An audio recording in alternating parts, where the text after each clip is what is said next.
Hi, Dr. Pelto here. I'm excited to share a case study. I've been wanting to do these for a while. Basically, what the thought is a lot of my patients are not really comfortable giving testimonials about their experience, but I wanted to share it because it can help others that are in a similar condition. So let me tell you about a patient. She is a 75-year-old female. She had Achilles tendonitis. So this is for you if you have Achilles tendonitis. You've been seen by a number of people for a number of years. She was seen for a year and a half with treatments of physical therapy, orthotics, ultrasound therapy, not a diagnostic ultrasound, but ultrasound therapy, a walking boot to take pressure, MRI of the Achilles. None of that helped. Year and a half, she was frustrated. She came into the office and she was discouraged, and she thought she was going to have to live with her Achilles pain the rest of her life. She had orthotics and she was wearing them, and she's like, that's it. And so when I looked at her, I did an ultrasound, a diagnostic ultrasound, and I saw some swelling, and I'll show you that just in a sec. And actually at the end, there's a little course I put together that if you guys want to learn more, you can just go to that course. When she saw me, the first thing I did is I said, hey, you've had this for a year and a half. What happens to the Achilles is it becomes more of a chronic issue. And we tried to do a night splint because she hadn't tried that. A velocity brace. Basically, it's a way to put a brace that puts pressure to the lower leg. I don't think that would have done enough. That's why we decided to do a few sessions of shockwave treatment and amniotic allograft, which is basically we take some amniotic fluid from a donating mother. We don't do that. Someone does it. And it's really, really potent to bring healing and change things from an acute inflammation along with the shockwave to more from a chronic one to more of an acute one. And she was about 75% better after 6 weeks. And after 12 weeks, she was 100% better.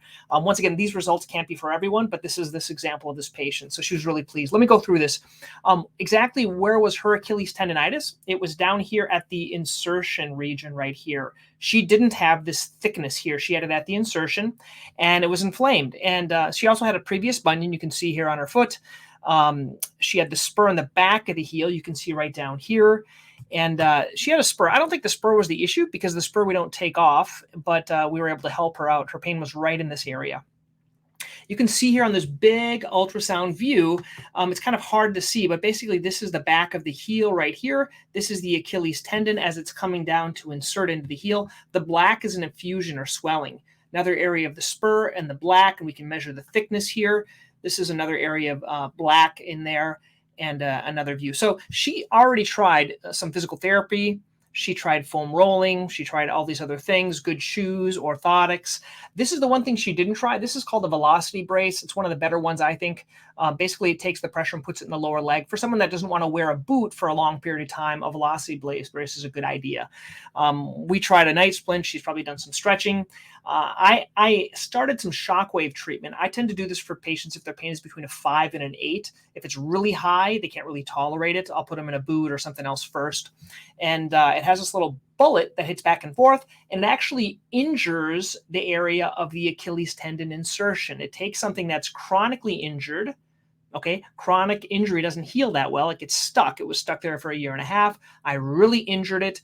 And then that was able to spur on the healing cascade that needs to happen.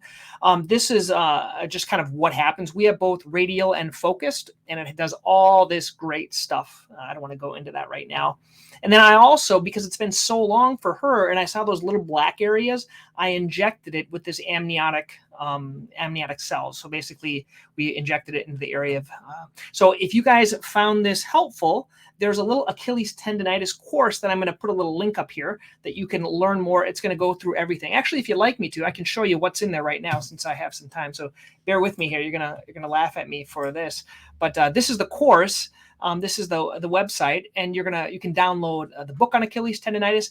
This is a quick start guide. This is basically what I would say: watch video 1, do your rituals. If it's not better, you should see someone. Here are some resources, but then I just put some great videos here. How to treat Achilles tendonitis, a webinar that we did all about Achilles tendonitis, foam rolling, trigger point, a morning routine, shockwave therapy, what is shockwave, and then amnio. And then can Achilles tendonitis change the plantar fascia? It's just some other videos in here.